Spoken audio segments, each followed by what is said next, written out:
Hello again, Gills fans. Welcome back to the latest episode of Gills in the Blood TV. It's Monday review time, and I am happy to report that Gills put in a much better showing than they did on their opening day defeat at Plough Lane just 8 days ago.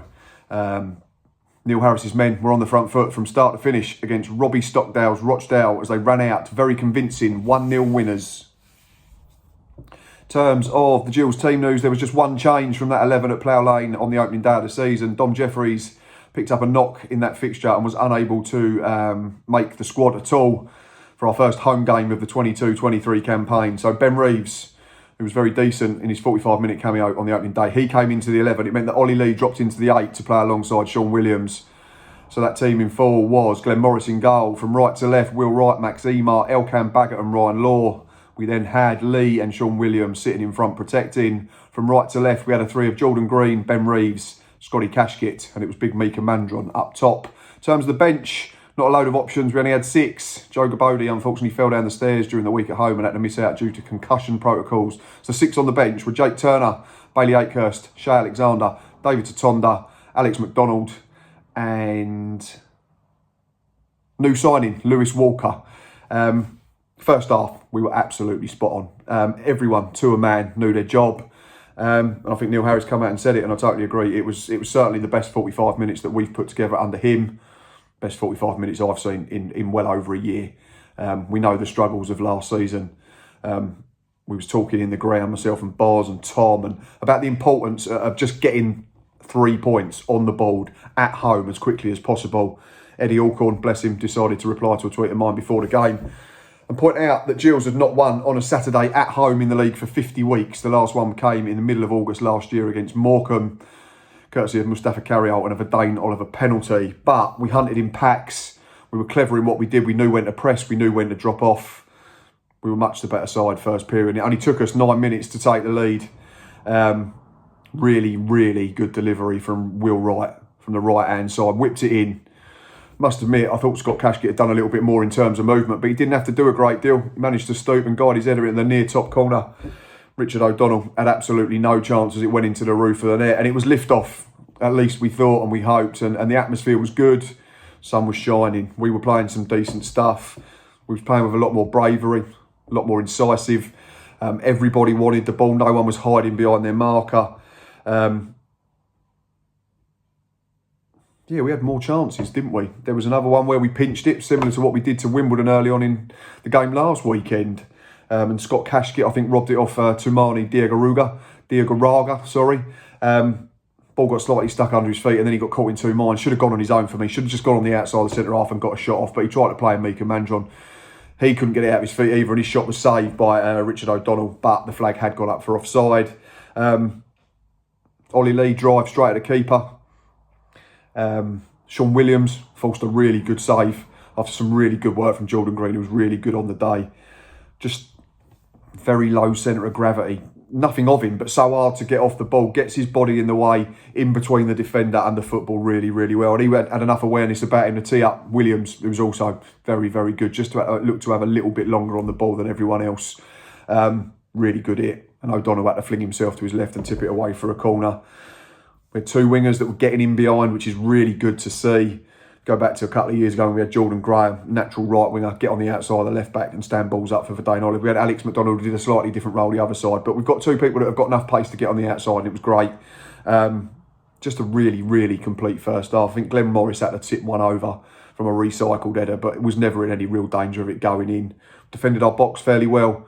They didn't get in behind us. Their front 2 of Devontae Rodney and Ian Henderson didn't get a kick, and that's credit to Glenn Morris commanding his area, Sean Williams and Ollie Lee patrolling in front of that back 4. But I thought Elkan Baggott and Max Emar as a pairing were very, very good. And we led 1-0 at the interval. Second half, I think, certainly myself, I was expecting Rochdale to come out the blocks and try and put us under pressure and find an equaliser, but it was us that got on the front foot straight away. And it was the Ben Reeves and the Will Wright show for a good 10 minutes or so. Both were getting into good areas. Will Wright was playing so high up, I think I mentioned on the Matchday Live, that he wasn't deeper than the edge of the 18-yard line, the Rochdale box. He got 2 or 3 good balls in. Ben Reeves, a couple of wicked set pieces. It did look like only a matter of time before we pinched that second, which would hopefully have put it to bed, because we know we've not won a lot of games, certainly at home. 13 league goals last season was a disaster. So we was going to get nervy, wasn't we, the longer it stayed at 1-0. So we was hoping that second goal would come and settle those nerves.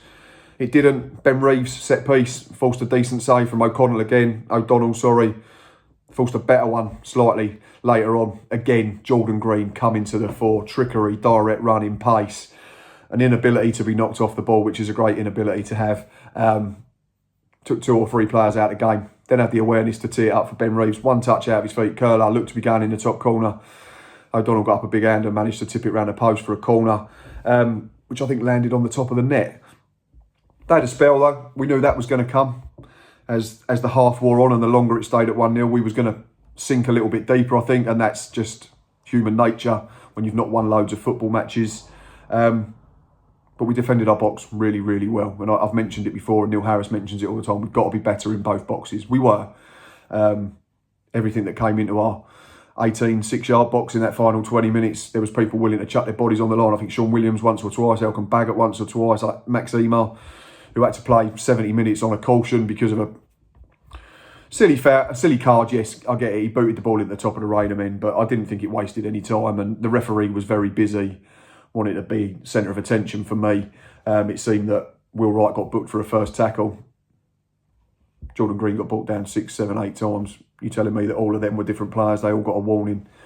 Lack of consistency again. But, you know, small gripes. But yeah, what we did defensively was very good. Made sure that Glenn Morris didn't have to be called upon. And in behind, he was doing what he does very well for an experienced keeper, and that's being loud and being commanding and moving people about to make sure that we defended our box and saw out the game and claimed a well-earned clean sheet. And for me, it was a very, very comfortable and very, very convincing 1-0 victory. In terms of the opposition and trying to find their best player, without being disrespectful, it was very difficult in terms of outfield players because they weren't very good, Rochdale. They were bang average at best. Spoke to Charlotte, a Dale fan, for the match preview show last week and said that I thought their business was decent. Cameron John, decent fullback two years ago before an injury, but he played as a left-sided centre half. I thought Ebanks Landell was a decent addition at this level. Tamani Diaguraga, we've already mentioned, I thought was a clever signing. Played lots of games for Morecambe at the level above last season. They just looked like we did last week. They looked cumbersome, they looked slow, they looked pedestrian, they looked a bit predictable. Whereas what we did was we managed to flip it on its head, and everything that we did was energetic, incisive, quick, zippy, and that's how we need to play. For that reason, I have to give man of the match to their keeper. I thought if it wasn't for him, it could have been 2, 3, 4-0. And I don't think 2 or 3 would have flattered us at all. He has one driven straight down his throat first half by Ollie Lee, which he deals with properly. He makes a decent good stop from Sean Williams, which was a better hit that was probably doing a bit more in the air. And then second half, he's had to be alert. I think he's tipped one over. He's then had to save from Ben Reeves twice, one that was fairly comfortable from a free kick. The second one is a really good stop though, having to go to his right hand side and get a big hand on it. Played 90 minutes obviously, like I say, 2 big saves that keep his side in the game. 4 saves in total. Commanded his box fairly well. A couple of times he was getting agitated with his back 4, back 5 because they weren't doing what he wanted to do. But yeah, my Dale standout player was their goalkeeper, Richard O'Donnell. Terms of the Gills man of the match, there were plenty of candidates. It was a really, really good team effort. I think if it had gone to any one of 6 or 7, nobody could really have complained.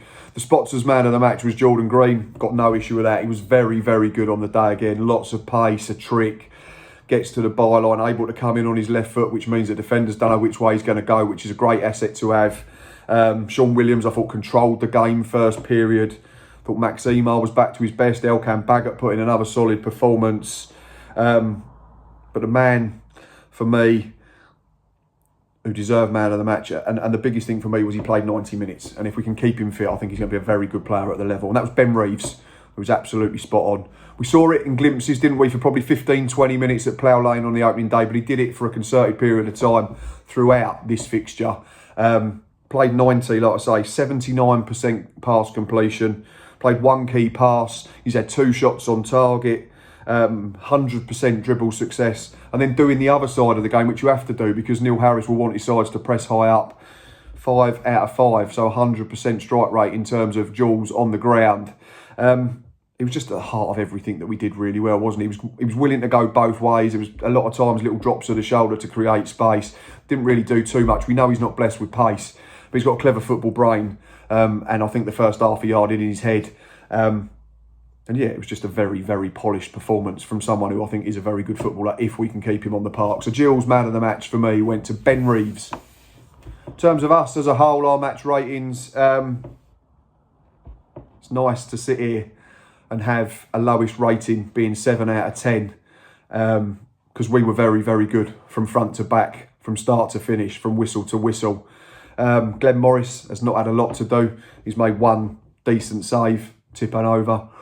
His kicking was good, his distribution was good, his talking was good, his command of his area was good, so we gave him a 7. Back 4, Will Wright. That's the right back we've signed, I think. Very good with it at his feet. Couple of long balls first half, he sort of overhit, but then he got his range. There was a couple of raking diagonals that were absolutely on the money. Great delivery for the goal. Played high up second half and pushed them back. 8 for Will Wright. Maxima, 7.5. Thought he was very, very good. Elkan Baggett, 7. Very, very solid again. A couple of people said we maybe could have swapped them 2 ratings or at least given them the same. Got no issue with that, but the main thing is that both centre-backs were super solid. Ryan Law, much improved from the first day of the season. We gave him a solid 7 as well. Next thing we need to see is him getting on and getting into the opposition half a bit more, but defensively he was sound. The 2 holding midfielders, Ollie Lee, we gave a 7. Didn't do anything wrong. Was willing to get about the pitch and do the dirty side of the game. Tried to make things happen from deeper areas, which was good. And his passing was decent. Sean Williams, 7.5. Like I say, first half he ran the show. Just looks like he's got a little bit more time than everyone else. Again, he doesn't move the football. It's just a drop of a shoulder or, you know, a twist of the hips. And we send people the wrong way. And then he creates space to be able to pass and keep us ticking over. Further forward, Jordan Green, an 8. Big candidate for man of the match. A big threat all afternoon. Ben Reeves, we've already said, was man of the match. 8. The other side, Scotty Kashkit, not in it as much, but he scored the winner. When he did get the ball, he was a threat and he wanted to run beyond, which was great. Another one who's had fitness issues, so 90 minutes are doing him a world of good. We gave him a 7.5. Big Mika Mandron, not loads of service for him. I thought what he did well was he dropped well into space. He then allowed space in behind for Jordan Green and Scotty Kashkit to run into. He linked play really well. He's very good. He's different, isn't he? He's left-footed. He had one half chance, second half, where he's stretching for a header from a ball from the right-hand side. Just can't quite get over it. A solid 7 for Mika. And obviously he was a bit behind. He didn't join until halfway through the month of July, I think. So he's a little bit behind a few. But he'll get better and better. And I'm sure he'll score plenty of goals. In terms of the substitutes, we made 4, didn't we? Lewis Walker made his debut. Alex McDonald got 15, 20 minutes, which was great to see. First competitive appearance for Macca in months and months. And that'll do him the world of good in terms of his fitness, his match sharpness and just his general confidence.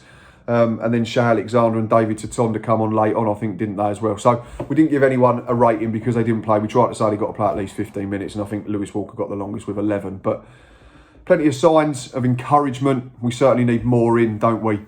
But yeah, a really, really good, polished team performance. As always, thanks for watching and thanks for listening. It's great to be able to report on a performance and a result that is nothing but positive. We've not had enough of that over the last 12, 14 months, have we? And fingers crossed that this is the start of something more positive and more sustained. We know we're still short on numbers, only 6 on the bench yesterday. Like we said, Joe Gabodi fell down the stairs. Dom Jeffries missed out with a knock. Stuart O'Keefe still not fit. If we can get them 3 back, things look a lot brighter. Neil has spoken of at least 2 more he wants to come in. I think 2 are non-negotiable. If we could get 2, 3, 4, if we're very greedy, it would really give us some good depth. Still need a centre-half, keep saying that. Still need a wide player, still need a centre-forward. If we can maybe get another central midfielder as well, be absolutely spot on. But yeah, we're not winning the league because we won and kept a clean sheet. Like, we wasn't getting relegated on the opening day because we didn't score and conceded 2 and lost the game. Trying to be as level-headed as possible. It's a great performance. It's a great result. Should have been more? Yes. Could have been more? Yes. Still stuff to improve on? Absolutely.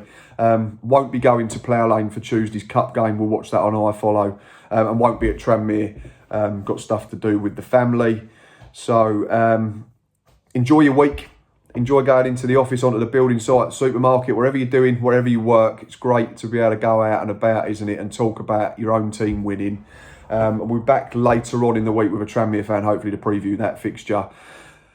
That is enough from me. Please keep liking and subscribing down below as we push towards 2,100 subscribers. See you soon, and up the Gills.